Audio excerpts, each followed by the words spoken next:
अस्सलाम वालेकुम। हाँ जी वीरो की हाल चाल ठीक ठाक हो सब करिए। यह ग्रीन शीशे जोड़े मैं तुम दसा कि स्नोर से काज लिया तो उसमें पे नहीं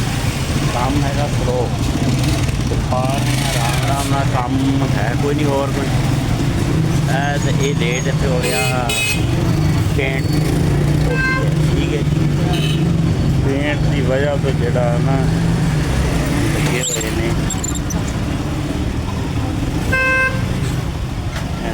जफर पा रहा उधरों वैसा होना है छुट्टी से काम चौकर जाता तो वैसा वो देखो काम तो हूँ आया रबड़ लाना शीशे पे ने बाहर ने बाजार भी रुक गया थोड़ा जहा स्टूल अगे कर यार देख बाजार अपने कर ला बाजार के दुकान है तो बड़ी मुश्किल है ठीक है ना। बाहर ने कि असी लेट क्यों शुरू किया शीशे पाने ये चंजोड़ वाला काम तुम दसा है ना माल जितना आया फिर कटिंग हुई फिर उस तो बाद शुरू किया